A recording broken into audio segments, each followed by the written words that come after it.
할 수 없는 그의 은사를 인하여 하나님께 감사하노라.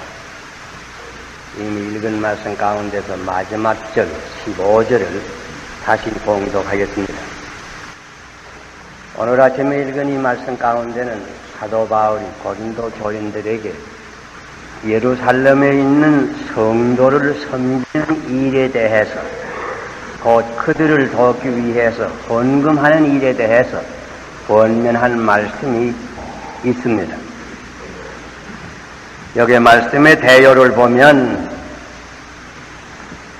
우리가 이런 일을 인색한 마음으로 할 것이 아니고 억지로 할 것도 아니고 즐거운 마음으로, 기쁜 마음으로 해야 하는데, 그것은 일종의 이와 같은 일은 심우는 것과 마찬가지라.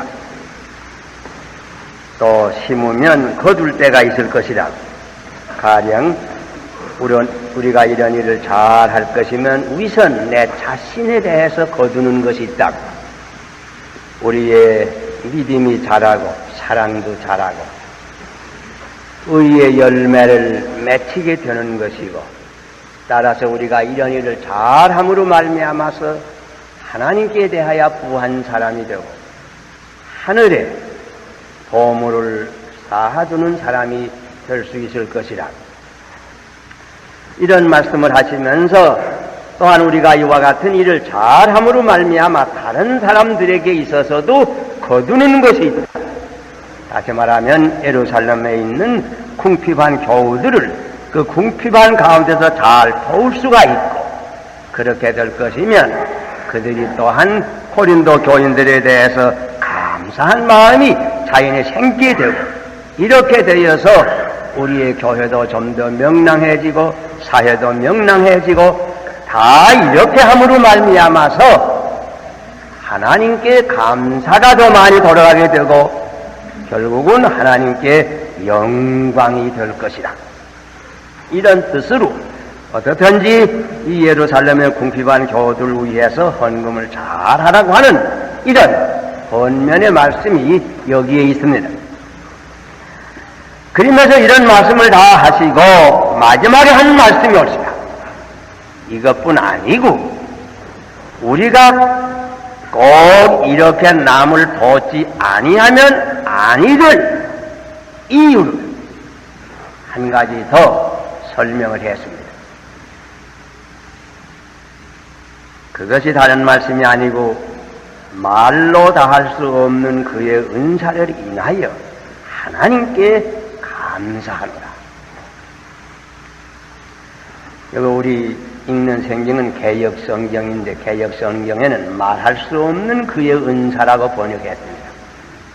전에 구역에는 말로 다 할 수 없는 그의 은사라고 번역을 했던 것입니다. 또 요새 새로 나온 번역은 다시 말로 다 할 수 없는 그의 선물을 인하여 하나님께 감사합니다, 이렇게 번역을 했습니다. 말로 다 할 수 없다고 하는 말은 여기 한문으로 말하면 불가형언이라고 하는 뜻입니다. 말로서 능히 형용할 수 없다. 혹은 옛날부터 내려오는 말 가운데 이필난기요 이구난설이라는 말이 있습니다. 붓으로 다 기록하기 어렵고 입으로 다 말로 설명하기 어렵다. 우리가 그런 경우를 많이 당합니다. 우리가 왜 다른 사람을 도와주고 하나님 앞에 정성껏 헌금을 해야 되가느냐? 우리는 하나님께로부터 말로 다 할 수 없는 선물을 받았으니, 이러므로 우리는 하나님께 대하여 언제나 감사한 마음이 있습니다. 우리는 이런 일을 잘해야 되겠다, 이렇게 결론을 지은 것입니다. 오늘 이 시간 이 간단한 말씀, 말로 다 할 수 없는 하나님의 선물, 말로 다 할 수 없는 이 선물을 생각할 때 하나님께서 우리에게 이 시간 은혜를 베풀어 주시기를 바랍니다. 선물이라고 하는 것은 돈 안 받고 그저 주는 걸 선물이라고 합니다. 하나님께서 우리 인간에게 주시는 모든 것은 사실 다 선물이 옳시다. 왜? 하나님께서는 값받지 않으시고 모든 것을 그저 우리 인간에게 주십니다. 가령 만물을 하나님께서 우리 인간들에게 그저 주셨습니다. 푸른 하늘과 누른 땅, 1월 성신, 땅 위에 있는 산천 초목, 오곡백과, 금수 어별, 금운동철, 이 모든 자연계의 보활, 우리 인간에게 그저 준 것입니다. 우리 인간이 일시라도 없어서는 살 수 없는 공기와 물 같은 것도 다 그저 주셨습니다. 우리 인간의 육신 생활에 필요한 모든 물질을 하나님께서는 다 그저 선물로 주신 것입니다. 그뿐 아니고 우리 인간 자체를 생각할 때도 역시 그렇습니다. 가장 귀한 생명을 우리에게 주신 것은 말할 것도 없고 우리 하나하나에게 아주 보배로운 지력을 주었습니다. 무엇을 생각할 수 있고 연구할 수 있고 새 것을 찬원할 수 있는 이성을 주시는 것입니다. 아마 어젯밤에 아폴로 8호 우주선을 아마 발사했을 것입니다. 아마 달을 향해서 가는 도중에 있을 것입니다. 이와 같은 것을 만들 수 있는 모든 지력도 결국은 하나님께서 우리 인간에게 선물로 주신 것입니다. 그 밖에 모든 재능도 우리에게 주신 것입니다. 양심, 자유, 그 밖에 모든 보화를 우리에게 주셨습니다. 사실 우리가 이런 면을 생각할 때에도 하나님께서 우리에게 주신 선물을 말로 다 할 수 없습니다. 말로 다 어떻다고 표현할 수가 없는 것입니다. 그러나 여기 성경에 있는 이 말씀, 여기 말로 다 할 수 없는 선물이라고 하는 이 말씀은 이 자연계를 통해서 주시는 선물을 가르치는 것은 아닙니다. 이 모든 선물을 초월하는 선물입니다. 이 모든 선물들이 귀하고 크지 않은 것이 아니지만은 이 모든 것과 감히 비교할 수도 없는 지극히 더 크고 더 보배로운 선물을 하나님께서는 우리에게 주신 것입니다. 이 선물이 무엇인지 우리는 다 기억합니다. 곧 그러시도 예수를 가르친 것입니다. 하늘에 별이 많지만은 태양은 하나밖에 없습니다. 여러 가지 선물이 많은 중에 태양과 같은 선물은 오직 그러시도 한 분뿐입니다. 그래서 요한복음 3장 16절에는 하나님이 세상을 이처럼 사랑하사 독생자를 주셨으니 이렇게 기록하였습니다. 독생자를 주셨습니다. 자녀는 무슨 다른 물건과 비교할 것이 못 됩니다. 독생자는 더욱이 말할 것도 없습니다. 요한복음 4장 10절에는 예수님께서 친히 이렇게 말씀하셨습니다. 사마리아의 여인과 대화하실 때에 예수께서 대답하여 가라사대 내가 만일 하나님의 선물과 또 내게 물 좀 달라 하는 이가 누구인 줄 알았다면 내가 그에게 구하였을 것이요 그가 생수를 내게 주었으리라. 여기에 예수님께서 자기 자신을 하나님의 선물이라 친히 말씀하십니다. 그러시도는 하나님께서 이 세상 인간에게 보내주신 가장 큰 선물입니다. 그러시도는 하나님께서 우리 인간에게 보내주신 가장 귀한 선물입니다. 그러시도는 하나님께서 인간에게 보내주신 말로 다 할 수 없는 선물이 올시다. 어찌하여 그렇습니까? 선물을 평가하는 기준이 몇 가지 있는 줄 압니다. 특별히 성탄 때 이 연말에는 선물이 많이 오고 가고 하지 않아요. 그런데 그 선물을 평가하는 기준이 몇 가지 있어요. 그건 뭔지 여러분 생각해 보세요. 가령 첫째는 선물을 주는 그 동기를 살펴보고, 둘째는 그 선물 자체의 가치를 알아보게 됩니다. 그리고 셋째는 그 선물을 받는 사람에게 주는 혜택이 어떠한가, 이런 면을 우리가 생각해 볼 수 있어요. 자, 가령 우선 선물을 주는 동기를 생각해 볼 수 있어요. 여기 선물 가운데는 솔직히 말해서 일종의 타산적, 이기적 동기에서 주는 선물도 없지 않아 있습니다. 그 선물을 줘야 자기에게 이해가 있으니까. 며칠 전에 신문 보니까 이 비슷한 이야기가 났습니다. 어떤 공무원이 자기가 섬기는 과장님에게 선물을 꼭 주기야 되갔는데 돈은 없단 말이야. 그러니까 부득이 얼마 전에 결혼한 자기 아내의 결혼 반지를 달라고 해서 팔아서는 아주 비싼 선물을 사다가 과장님에 갖다 바쳤다. 그래서 부득이 내놓으라고 하니까 그 분이 내놓긴 내놓았지만 그 결혼 반지를 내놓았으니 그 마음이 섭섭할 거 아닙니까? 그러니까 그 남편이 그 아내에게 위로하는 말이 과히 너무 섭섭하게 생각하지 마시오. 그저 이렇게 하야 내 자리가 든든하고 또 성급이 빠져줍니다. 자, 그 선물은 선물이요. 하나, 그 동기가 실지는 이기적 동기에서 하는 선물. 그 사실은 이런 것은 선물에기보다도 한 뇌물이 옵시다.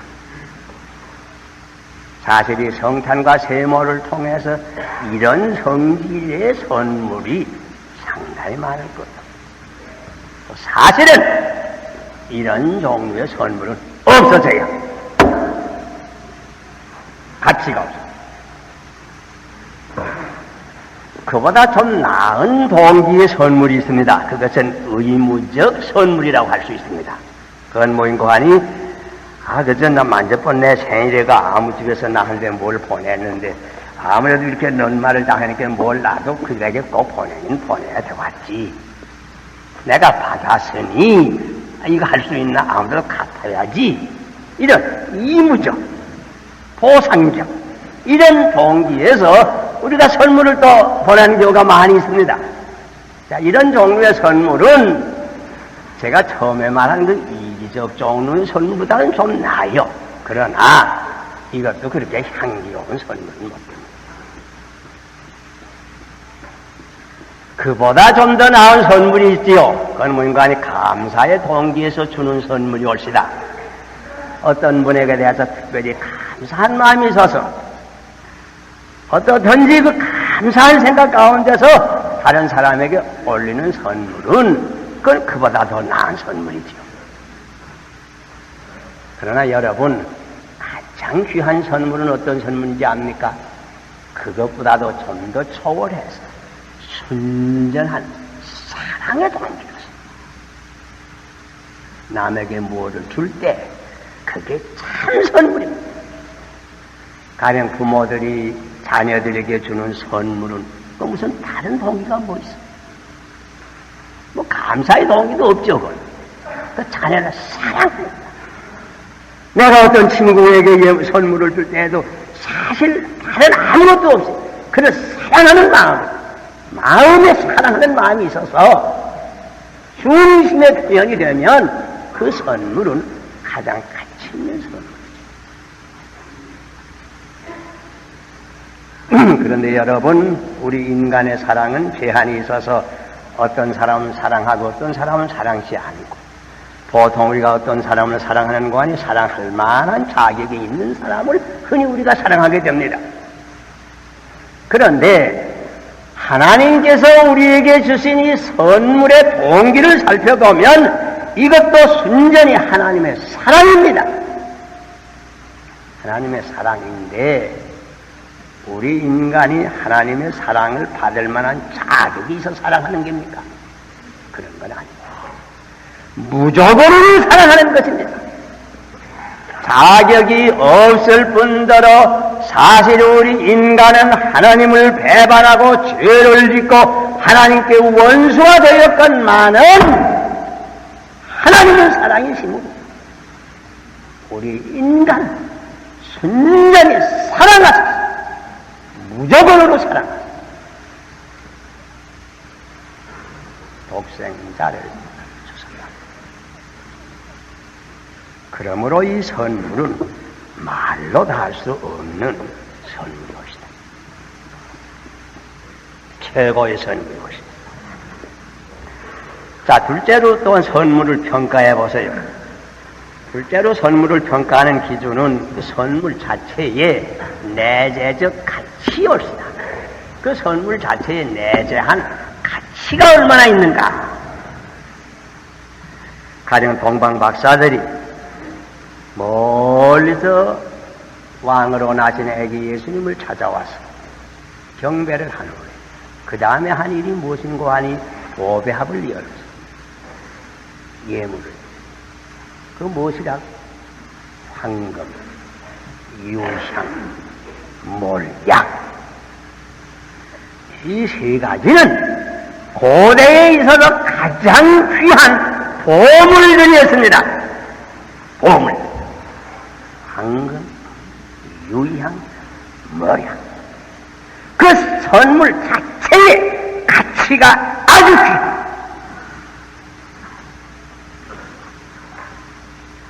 하나님께서 우리에게 주신 그 선물의 가치가 얼마나 한가? 감히 가치라는 말을 쓸 수가 없지만 이런 말을 쓰기를 허용한다고 하면 얼마나 한가? 여러분 생각해 보셨습니까?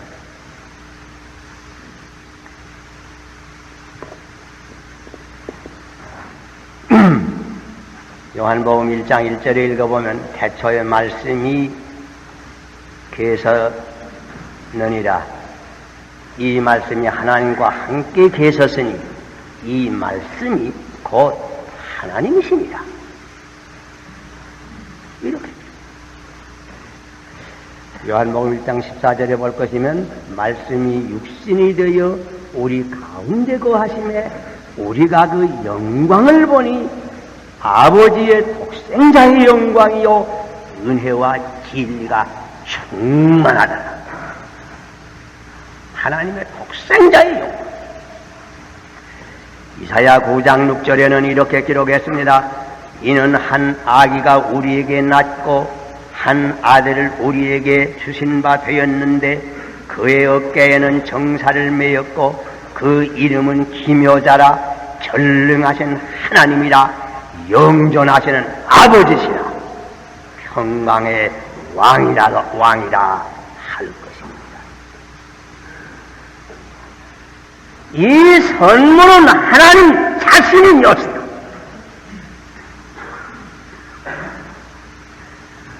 요한복음 14장 6절에 보면 그러시도는 길이요 진리요 생명이라고 말씀했습니다. 우리가 성경을 훑어보면 그리스도에 대해서 여러 가지 상징으로 하신 말씀이 있습니다. 그는 세상의 빛이 올시다. 그는 생명의 양식이 올시다. 그는 새벽 별이 올시다. 그는 하나님의 어린 양이 올시다.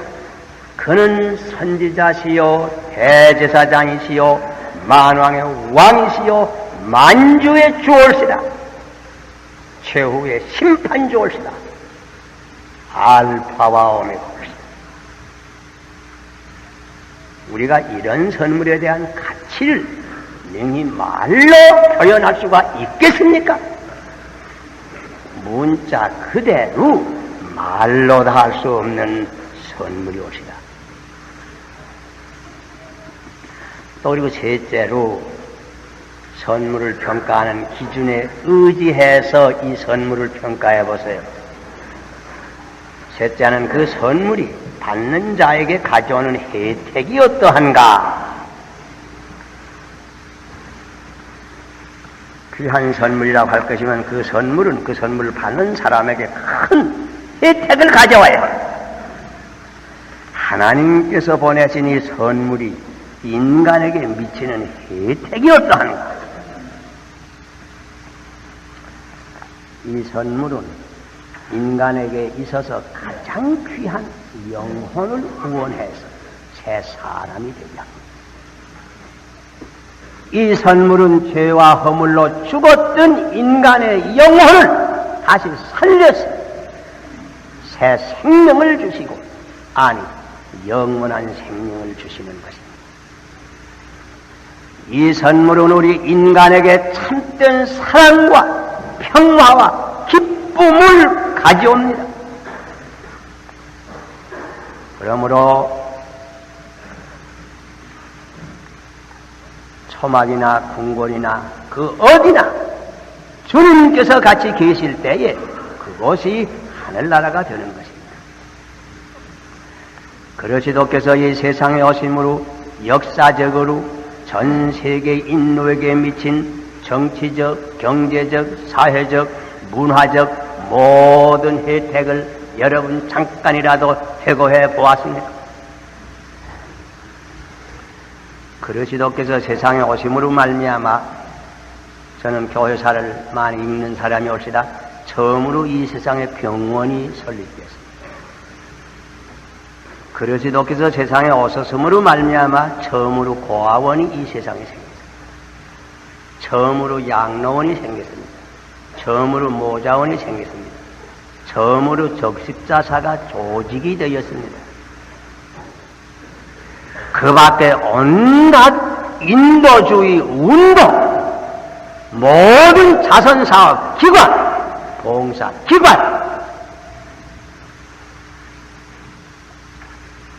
이 선물로 말미암아 이 땅 위에 생긴 것입니다. 그러시도께서 오심으로 말미암아 역사적으로 중세기 유럽의 유명한 대학들이 설립되게 되었습니다.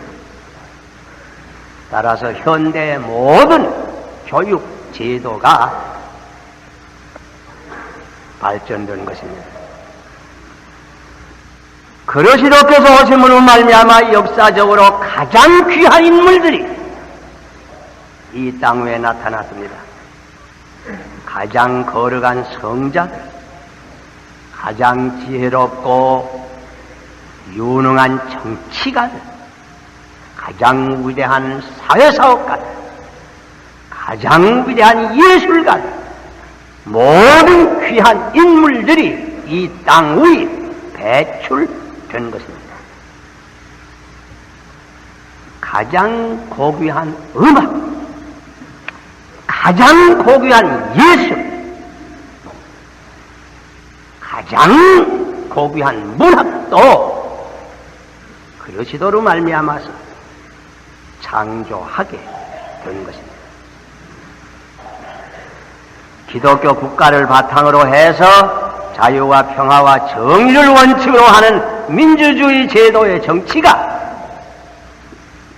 발전된 것도 역사적 사실이요, 우연이 아닙니다. 기독교 문화의 밭에 민주주의의 꽃이 피는 것은 우연한 일이 아닙니다. 그러시도께서 이 세상에 오신 까닭입니다. 실로 그러시도는 그 미치는 모든 혜택으로 보아서 말로 다 할 수 없는 선물이 올시다. 우리는 이 선물을 위해서 하나님께 무엇으로 감사를 다 드려야 더울는지 알 수가 없을 것입니다. 하나님의 이러한 선물을 기념하는 절기가 곧 크리스마스 명절이 올시다. 크리스마스는 하나님께서 우리 인간들에게 이 말로 다 할 수 없는 선물을 보내신 날입니다. 우리가 이와 같은 계절을 맞이하면서 이 말로 다 할 수 없는 선물을 묵상하면서 또한 우리 자신들의 의무가 무엇인 것도 좀 생각해야 될 줄로 생각합니다.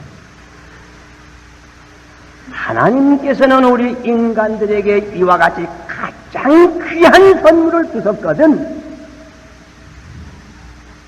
우리는 하나님께 대해서 어떤 선물을 드릴 수가 있겠느냐? 우리는 생각해 볼 수밖에 없습니다. 우리가 과연 이 선물이 말할 수 없는 가장 귀한 선물인 것을 깨닫는다고 할 것이면 우리도 하나님께 무엇을 드리든지 가장 귀한 것을 드려야 할 것입니다. 내게 있는 가장 귀한 것이 무엇입니까? 중심, 곧 마음인 줄 압니다. 내 아들아, 내 마음을 다하라. 하나님께서는 말씀하시는 줄 압니다. 먼저 마음을 하나님께 드려야 될 줄 압니다. 우리는 다 하나님께로부터 귀한 재능을 받아신 즉 재능도 하나님께 온전히 드려서 아버지의 뜻대로 사용해야 될 것입니다. 우리는 많든지 적든지 다소간의 물질의 축복도 받았습니다. 정성으로 하나님께 드려야 될 줄을 압니다. 하나님께 드리는 모든 것에 대해서는 우리도 정성으로서 가장 귀한 값비싼 선물을 드리도록 힘을 써야 될 줄 압니다. 여기 지금 이 꽃이 여기 있지만 이 꽃을 흔히 크리스마스 꽃이라고 그러죠. 포인세다라. 그런데 이 꽃에 대해서 전설이 있습니다. 옛날 어떤 교회에서 크리스마스가 되면 여러 교우들이 꽃을 많이 갖다가 그 강단을, 제단을 장식하는 그런 풍속이 있었다고 합니다. 그래서 크리스마스가 되면 어떻든지 귀하고 아름답게 핀 꽃을 많이 구해서 예배당에 갖다가서 장식을 하는데 그 교회에 어떤 가난한 여인이 한 분 있었어요. 아름다운 꽃을 꼭 구해 가지는 가야 들어가는데 돈은 없고 하니 아름다운 꽃을 구할 수가 없다. 그래서 크리스마스 전날 그 목사님을 찾아와서 눈물을 흘리면서 자기 사정을 얘기했다고 합니다. 그러니까 그 목사께서 그 말씀을 듣고 과인 염려하지 말라고 그저 아무 풀이든지 아무 나무든지 그저 당신이 구할 수 있는 것부터 하나 갖다 놓으라 그랬다고 합니다. 그러니까 그래도 이 여인은 뭐 다른 거 구할 수 없으니까 아니 꽃 없는 나뭇가지를 몇십 내린해서 강단에다 갖다 꽂아 놨다고.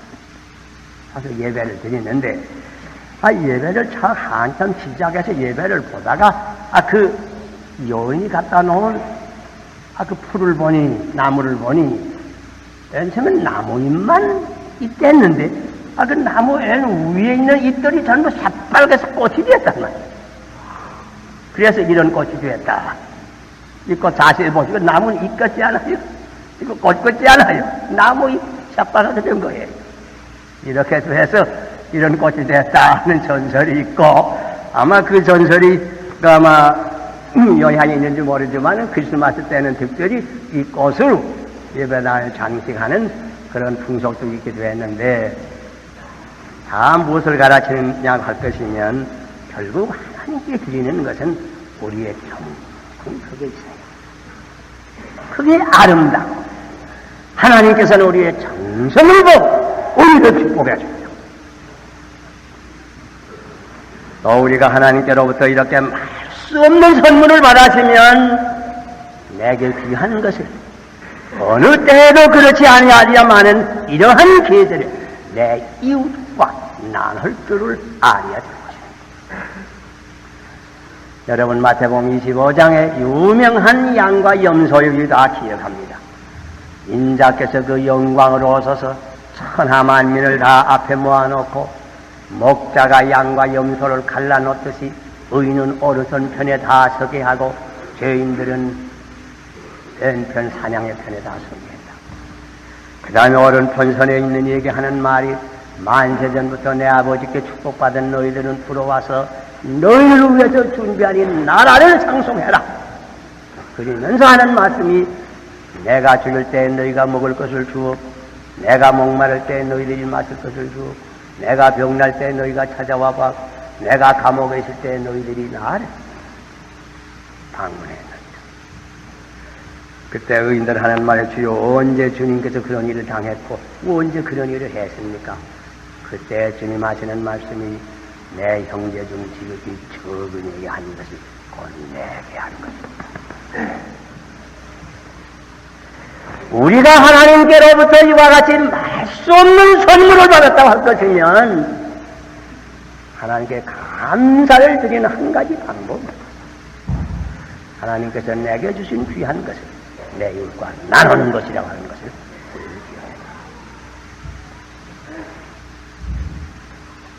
그뿐만이 아니지요. 내게 있는 물질이나 이런 것도 나눠야 되겠거든. 하물며 내가 받은 모든 선물 가운데 가장 귀한 선물 곧 그리스도를 내 이웃과 나눠야 됩니다.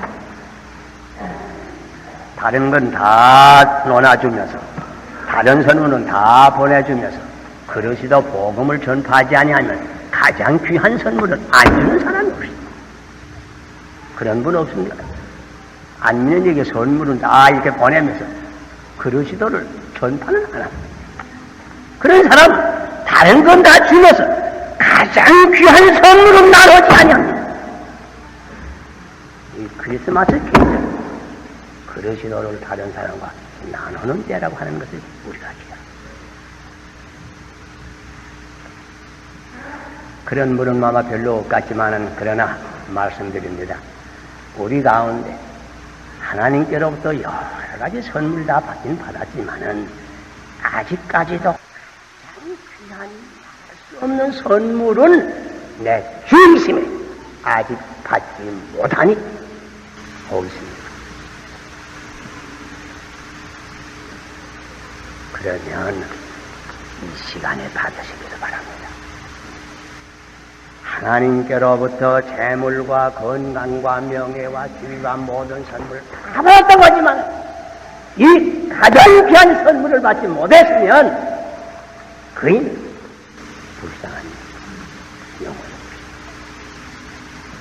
이 성탄을 위해 이 가장 귀한 선물